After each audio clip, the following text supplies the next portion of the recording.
What's jumped out about what they do with their kind of new personnel they brought on? Yeah, a lot jumps out on problems that they can cause.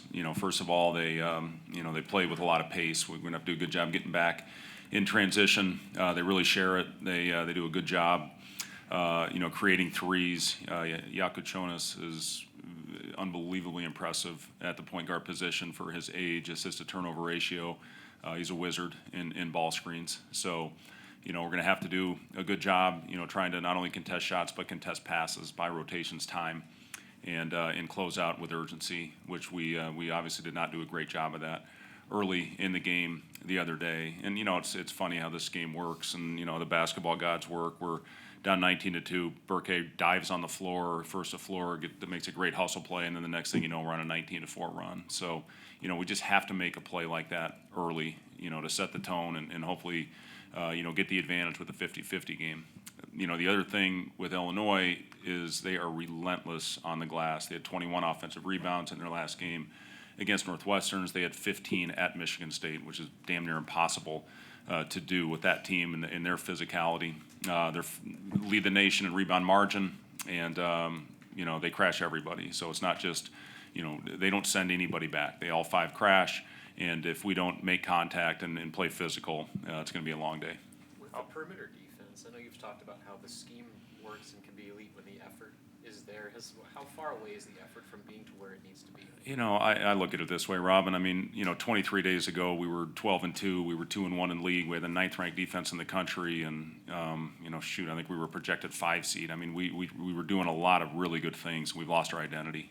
Our identity was a gritty, dirty, ugly, just grinded out type of team. And right now we're not getting those stops, and it affects the ball going the other way. When we got stops, we got 11 in a row at one point in that Wisconsin game the other day. And you saw what that did to our offense. We're not great when we have to take the ball out of the net. So if we can string stops together like we were doing earlier in the season, that's going to be our chance. It's going to be our only chance. We've had a lot of very long, real discussions with our group these last couple days, and I hope it carries over.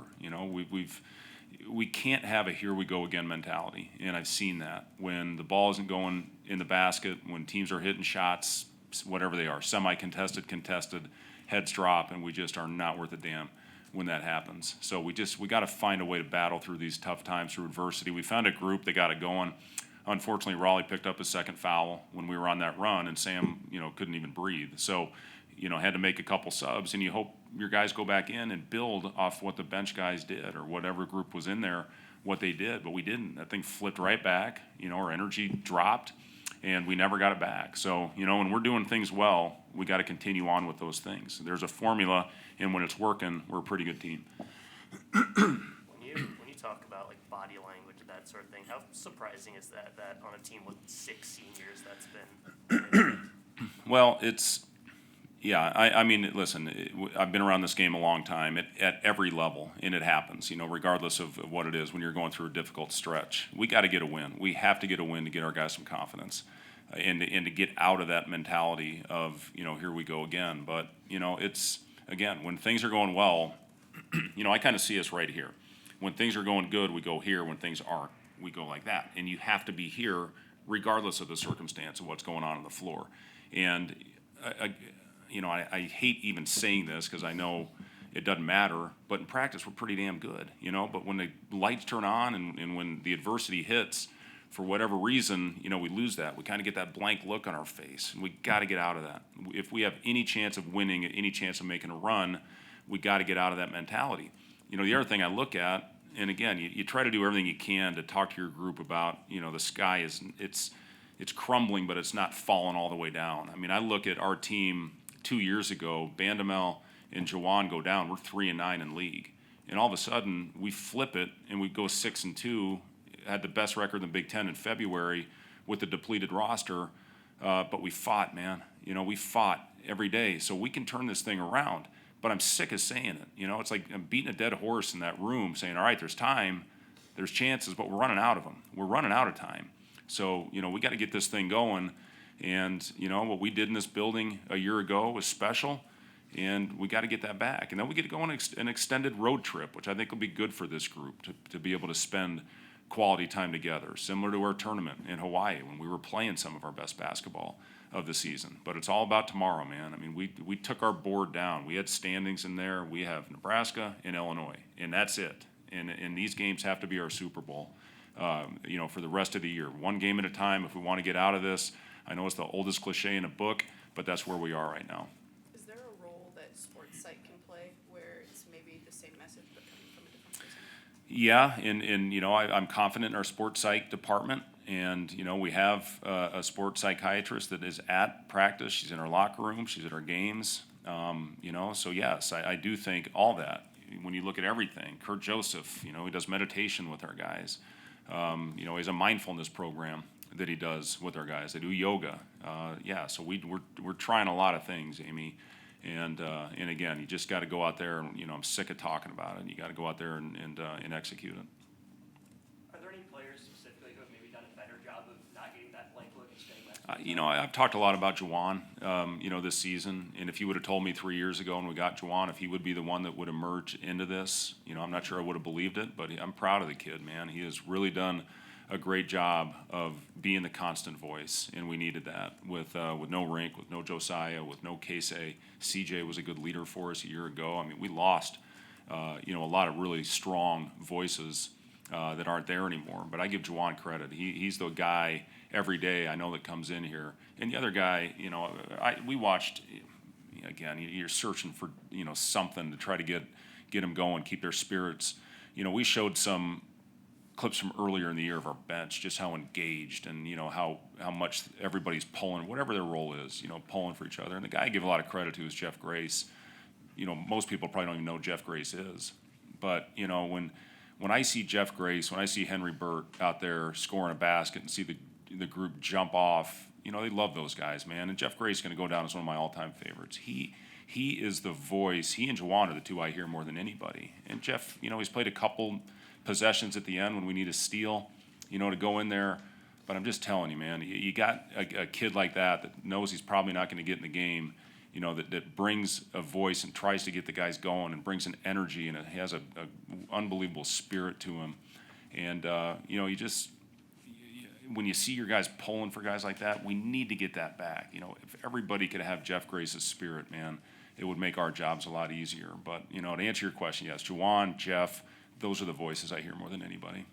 You used 2 starting lineups the last 2 games. Have you gotten any closer to figuring out kind of like who that core you want to open games with? It's going to be different probably every game, Robin. It's going to be matchups. It's going to be who's got it going. We'll make that determination, give it one more look, go back and watch film from practice today, and then make the final decision before shoot around tomorrow. Going off of that, how do you, balance someone like Rowdy who seems to be getting a little confident in his role off the bench, but at the same time, you guys have probably been at your best with him on the court, and maybe you need him to start. How do you sort of balance that? I don't recognize you without your hat on, first of all. But yes, Raleigh's playing as good a stretch as he's had since he's been here. I've been really impressed with the mentality that he's brought, and he handled the change in role like a champion. And again, you look at what happened last game. If unfortunately picked up that second foul, and in that run, our best shooter missed a couple open threes. That we'll take that shot every day. We should have had a lead when we fought back, and then who knows what happens. But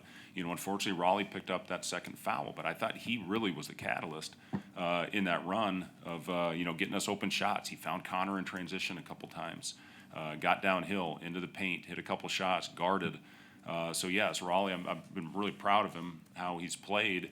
And we get 11 games left, guys. I mean, we got a lot of games, and again, it might be different. Braxton didn't play last game. He's going to have games where he's going to start.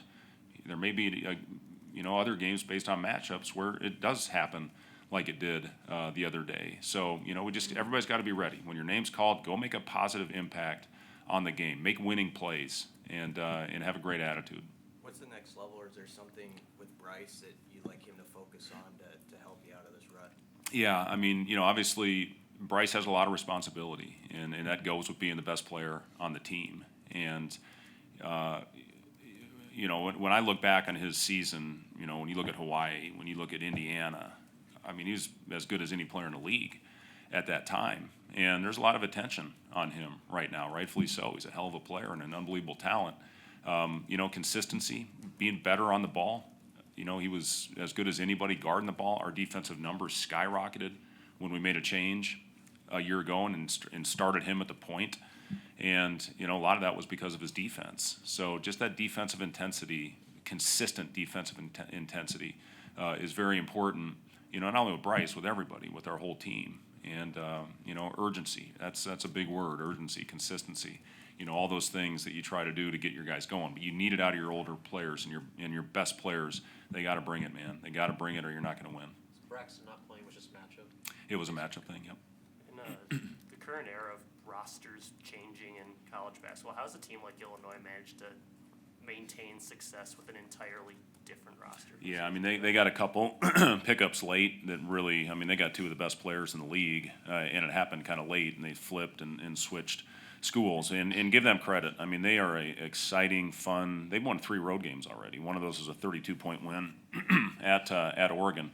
So they're playing as well on the road as they are at home. And, you know, they can come in and embarrass you. And look what they did at Indiana. You know, they won that game by 30. So, yeah, dangerous team. And, again, they play so hard, man. They're so physical. And Brad's done a great job. So, you know, this team, again, with their talent level and their skill and their toughness, they're going to be in it right at the end. Just because we're not going to have a press conference before the out west trip, you mentioned Hawaii. Is there any benefit just the fact that you guys have already had like a 3-4 stay on the West Coast and maybe have a better idea of how to manage sort of that stretch than other Big Ten teams who are doing that for the first time? Well, I mean, I don't know. I don't know if it's an advantage or not. I think a lot of it is where your headspace is. And right now, obviously, we're not playing, you know, to the level that we were playing at that time. So we got to grow tomorrow. That's a big game for us. Whatever the result, you know, we got to learn from it. We got to get better from it.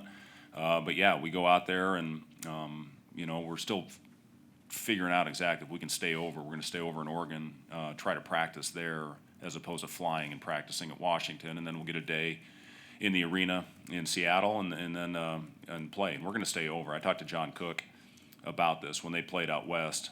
They ended up staying overnight and flying back the next morning, which I think is better than getting home at 5 a.m. You know, back in the old NBA days, you did fly back after the game, but you only had a day and then you had to play, so you almost had to do that. But man, that was a hard game. So we'll have 3 days when we get back, but again, our sole focus right now is Illinois.